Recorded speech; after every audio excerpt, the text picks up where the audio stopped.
Hello বন্ধুরা, আমি হাসনাত। তোমরা দেখছো আমার চ্যানেল ম্যাট্রিক্স বাই হাসনাত। বন্ধুরা, একটা বড় গোলককে গলিয়ে কতগুলি ছোট গোলক পাওয়া যাবে, বা কোনো একটা বড় ঘনককে গলিয়ে কতগুলি ছোট ছোট ঘনক পাওয়া যেতে পারে, বা কতগুলি আয়ত ঘনককে গলিয়ে কতগুলি ঘনক বা আয়ত ঘনক বের করা যেতে পারে, সেই ধরনের অঙ্ক কিন্তু আমরা পরীক্ষাতে দেখি। আর এই ধরনের অঙ্কের ট্রিক্স জানাটা খুব জরুরি। যদি আমরা একবার জেনে যাই তাহলে তো খুব ইজি, দেখা মাত্রই আমরা অ্যান্সার বের করতে পারবো। তো কয়েক সেকেন্ডে কিভাবে অ্যান্সার বের করবে এই ধরনের অঙ্কের আজকে আমরা শেখার চেষ্টা করবো। তো চলো শুরু করে আজকের ক্লাস।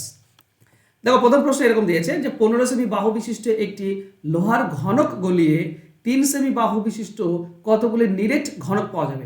প্রথমে একটা জিনিস তোমাদেরকে বলি, ঘনক আর গোলক এই দুটির ক্ষেত্রে কিন্তু সেম জিনিস অ্যাপ্লাই হয়। ঠিক আছে, ঘনক আর গোলক এই দুটির ক্ষেত্রেই একই ফর্মুলাতে করে নেবে বা একই ট্রিক্সে করে নেবে, ইজিলি তুমি অ্যান্সার পেয়ে যাবে। দেখো, প্রথমে যদি আমি নর্মাল উপায়ে করি অঙ্কটিকে, তাহলে এরকম হয় যে একটা বড় ঘনক রয়েছে, এর ঘনকের বাহু বলেছে 15। দেখো, কোনো ঘনকের বাহু যদি 15 হয় তাহলে পুরো আয়তনটা কত, মানে এই ভেতরের পুরো জায়গাটা কত? ভেতরের পুরো জায়গাটা হবে বন্ধুরা বাহু স্কোয়ার, বাহু কিউব, মানে 15 কিউব। কেন?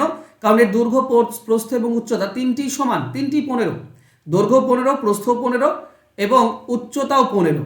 তো এই তিনটি দৈর্ঘ্য, প্রস্থ, উচ্চতা গুণ করলে তো আয়তন হয়। তো তিনটি যেহেতু 15, তো বাহু কিউব এটাই হচ্ছে ঘনকের আয়তন। ওকে। আর যদি এবার তুমি ছোট ছোট ঘনক বের করবে এখান থেকে, তো এখান থেকে যে ছোট ছোট ঘনক বের করবে তার বাহু কি বলা আছে? তার বাহু বলা আছে 3 সেমি। তার মানে এর আয়তন হবে 3 কিউব। ঠিক। এবার দেখো, বড় আয়তন থেকে ছোট আয়তনকে ভাগ করলেই তো আমরা কতগুলি লাগবে সেটা পেয়ে যাই। ঠিক আছে, টোটাল কত জায়গা, সেখানে একটার জায়গা কত লেগেছে সেইটা আমি যদি পেয়ে যাই আর সেটা দিয়ে যদি ভাগ করে দিই, তাহলে মানে কতগুলো লাগবে সেগুলো আমরা পেয়ে যাব। তাহলে টোটাল যে বড় ঘনক রয়েছে সেটা হচ্ছে 15 কিউব, আর ছোট ঘনক যেটা আমি ছোট ঘনক পাবো তার আয়তন হচ্ছে 3 কিউব। ঠিক আছে, তাহলে এখানে এটাকে আমরা কি বলতে পারি? উপরে 15 কিউব, নিচে 3 কিউব, মানে বলতে পারি 15/3 তার কিউব, দুটোই কিউব হয়ে গেল। এখন ভেতরটা তুমি কাটতে পারো, 15কে 3 দিয়ে কাটলে 5, আর 5 কিউব, তো আমাদের অ্যান্সার হবে 5 কিউব মানে 3টি 5 গুণ, 3টি 5 গুণ করলে 125। এই হচ্ছে আমাদের অ্যান্সার। কিন্তু আমরা এইভাবে তো শিখবো না, এইভাবে জানাটা জরুরি। জানার পর আমরা করব কি করে? আমরা সিম্পলি যেটা দেওয়া আছে 15 সেমি, মানে বড়টার বাহু আর ছোটটির বাহু দেওয়া আছে, তো বড়টির বাহুকে ছোটটির বাহু দিয়ে ভাগ করব আর তার কিউব করে দেবো, বাস হয়ে যাবে আমাদের অ্যান্সার। 15কে 3 দিয়ে ভাগ করলে 5, 5 কিউব তার মানে 125। এটাই হবে অ্যান্সার। অ্যান্সার হবে অপশন সি। এবার ঘনকের আর একটা কোশ্চেন দেখো, 12 সেমি বাহু বিশিষ্ট একটি লোহার ঘনক গলিয়ে 4 সেমি বাহু বিশিষ্ট কতগুলি নিরেট ঘনক পাওয়া যাবে। তো টোটাল বড়টার বাহু হচ্ছে 12, ছোটটির বাহু হচ্ছে 4, ভাগ করে দাও, তার কিউব করে দাও, আমরা অ্যান্সার পেয়ে যাব। 4-এর সঙ্গে 12 কাটলে 3, তার মানে 3 কিউব, 3 কিউব মানে 3টি 3 গুণ করলে 27 হয়, তো 27 হবে অ্যান্সার। অ্যান্সার হবে অপশন ডি। এবার আমরা মুখোমুখি পেয়ে যাচ্ছি। এটা তো গেল ঘনক। এবার গোলকে আসো। দেখো, গোলক আর ঘনক দুটি জিনিস আলাদা। গোলক হচ্ছে এটা, এর ভেতরের পুরো জায়গাটা কত সেটা হচ্ছে আয়তন। তো এই যে বড় গোলক রয়েছে, এর বড় গোলকের ব্যাসার্ধ বলেছে 18, তাহলে পুরো আয়তন কত হবে? আয়তনের ফর্মুলা হচ্ছে 4/3 পাই আর কিউব। তার মানে এই বড়টার আয়তন হচ্ছে 4/3 পাই 18 কিউব। আমরা শর্টকাট আসবো, তার আগে আমি ডিটেলস করাচ্ছি। এবার এইখান থেকে ছোট ছোট গোলক আমি বের করব, ছোট ছোট গোলক।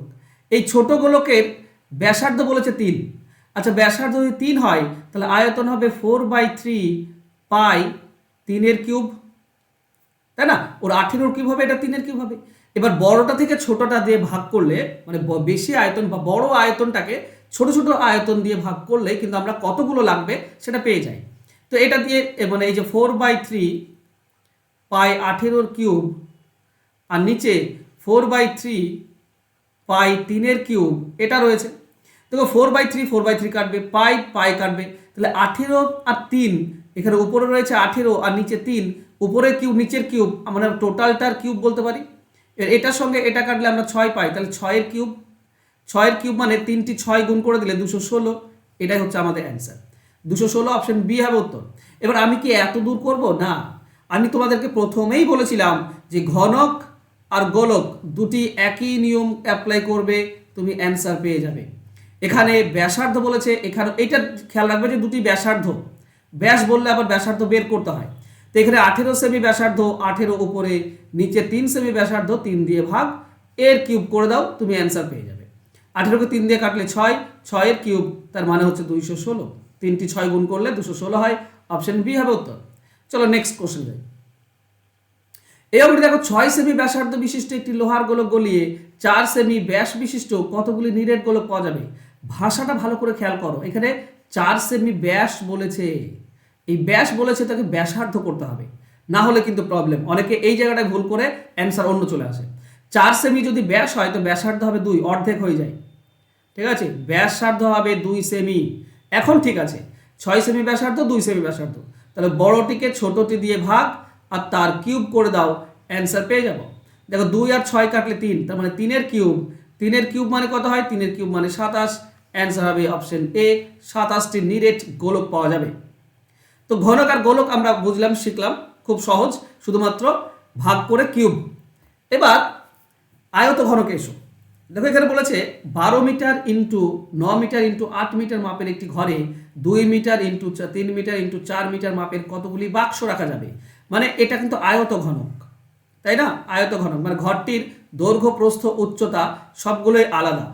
এবার ঘরের যে ফাঁকা জায়গা, পুরো ঘরটা ফাঁকা যে জায়গাটা রয়েছে সেটাই তো আয়তন, ভেতরের জায়গাটা পুরোটা। এর দৈর্ঘ্য হচ্ছে 12, প্রস্থ ধরে প্রস্থ হচ্ছে 9 আর উচ্চতা হচ্ছে 8, তাহলে এর আয়তন কত হবে, এর আয়তন হবে দৈর্ঘ্য ইন্টু প্রস্থ ইন্টু উচ্চতা। এবার এখানে যে ছোট ছোট বাক্স রাখবো এই ঘরে, সেই ছোট ছোট বাক্সের আবার আয়তন দেওয়া আছে আলাদা। দৈর্ঘ্য দেওয়া আছে কত, 4, প্রস্থ দেওয়া আছে, ওকে, দৈর্ঘ্য দেওয়া আছে 4, প্রস্থ 3 আর উচ্চতা ধরে নাও 2, তাহলে এর আয়তন কত হবে, একই জিনিস, দৈর্ঘ্য ইন্টু প্রস্থ ইন্টু উচ্চতা। তাহলে বড়টির আয়তন দিয়ে বা পুরো ঘরটার আয়তনকে যদি ছোট ছোট বাক্সের আয়তন দিয়ে ভাগ করো, তাহলে তুমি কতগুলি বাক্স লাগবে পেয়ে যাবো। তাহলে সিম্পল নিয়ম কি, নাহলে এটার আয়তন হচ্ছে 12 ইন্টু 9 ইন্টু 8, তাকে এই 4 ইন্টু 3 ইন্টু 2 এই আয়তন দিয়ে ভাগ করে দাও। 4-এর সঙ্গে 12 কাটলে 3, 3-এর সঙ্গে এই 3 কেটে দাও, 2-এর সঙ্গে এটা কাটলে 4, তো 4 9 36টি, এটাই আমাদের অ্যান্সার হবে, অ্যান্সার হবে অপশন বি। এবার আমরা এতে ভেঙে ভেঙে করবো না, কিচ্ছু না, আয়ত ঘন বললে যে 3টি গুণ বলেছে সেই 3টি উপরে গুণ, 12 ইন্টু 9 ইন্টু 8, আর যে 3টি মাপ নিচে দেওয়া আছে সেটা নিচে 2 ইন্টু 3 ইন্টু 4, কাটাকাটি করো, তুমি দেখবে 36 অ্যান্সার পাচ্ছ, আর এটাই হবে আমাদের উত্তর। ক্লিয়ার? চলো নেক্সট দেখো 6 নম্বর, এখানে একটু আলাদা দিয়েছে, ঘুরিয়ে দিয়েছে। 9 মিটার, 12 মিটার এবং 15 মিটার মাপের একটি ঘরের 3 মিটার বাহু বিশিষ্ট কতগুলি ঘনাকার। ঘনাকার মানে কি, এটা পুরোটা আয়তক্ষেত্রের আয়তন তো আমরা পাচ্ছি 9 ইন্টু 12 ইন্টু 15। এবার ঘনের আয়তন কি হয় বন্ধুরা, ঘনাকার মানে যার বাহু 3টি সমান, ঘনাকার তার মানে বাহু দৈর্ঘ্য প্রস্থ উচ্চতা সবগুলি সমান, সবগুলি সমান মানে আয়তন হবে 3 ইন্টু 3 ইন্টু 3, এটা ধরে নিতে পারো দৈর্ঘ্য ইন্টু প্রস্থ ইন্টু উচ্চতা, এর দৈর্ঘ্যও 3, প্রস্থও 3, উচ্চতাও 3। বা ঘনাকার বলেছে তো 3-এর কিউব করতে পারো বা 3টি 3 গুণ করতে পারো, একই জিনিস দিয়ে তুমি ভাগ করবে, তাহলে তুমি অ্যান্সার পেয়ে যাবে, কারণ বাহু উচ্চতা এবং প্রস্থ 3টি কিন্তু এর 3। এবার কাটাকাটি করো, 3 দিয়ে 9 কেটে দাও 3, 3-এর সঙ্গে এই 3 কেটে যাবে, 3-এর সঙ্গে 12 কাটলে 4, তো 15 4 60, এটাই হবে আমাদের অ্যান্সার, 15 4 60টি, অপশন এ হবে সঠিক উত্তর। ক্লিয়ার? তো একটু ঘুরিয়ে ঘুরিয়ে দেবে, তোমাকেও সেরকমভাবে সাজিয়ে নিয়ে তারপর অ্যান্সার বের করতে হবে, তুমি অ্যান্সার পেয়ে যাবে। চলো নেক্সট কোশ্চেনে যাই। হোমওয়ার্ক রয়েছে, হোমওয়ার্কে বলেছে 10 সেমি ব্যাসার্ধ বিশিষ্ট একটি লোহার গোলক গলিয়ে 5 সেমি ব্যাসার্ধ বিশিষ্ট কতগুলি গোলক পাওয়া যাবে। অপশন দেওয়া আছে 6টি, 8টি, 12টি এবং 15টি। তোমরা জাস্ট লিখো হোমওয়ার্ক আর তোমাদের অ্যান্সার আমাকে কমেন্ট বক্সে কমেন্ট করে দাও। বন্ধুরা তোমরা যদি সুবিধাসটা শিখতে চাও, আমি তোমাদেরকে বারবার রিকোয়েস্ট করছি, বিশ্বাস করো এটাতে তোমাদের অনেক উপকার হবে যদি তোমরা সুবিদাস স্যারের বইটার সমাধান ঠিক মতো করতে পারো। সুবিদাস স্যারের পুরো বইটার চ্যাপ্টার বাই চ্যাপ্টার আমি সমাধান তোমাদেরকে করবো, আমার সঙ্গে তোমরা সমাধান করতে পারো, শিখতে পারবে শর্টকাটে কিভাবে সমাধান করব, খুব ইজিলি কিভাবে সমাধান করব, ফুল পুরো বইটার চ্যাপ্টার ধরে ধরে তুমি সমাধান আমার সঙ্গে করতে পারো। ঠিক আছে, এটা কোর্স ফি হচ্ছে 299 টাকা, একবার মাত্র তোমাকে পেমেন্ট করতে হয়। এর জন্য বই কেনারও দরকার নেই, পিডিএফ আমি তোমাদেরকে প্রোভাইড করব, প্রত্যেকটি চ্যাপ্টার ওয়াইজ পিডিএফ দেবো, প্রত্যেকটি অঙ্কের পিডিএফ পেয়ে যাবে সলিউশন সহ।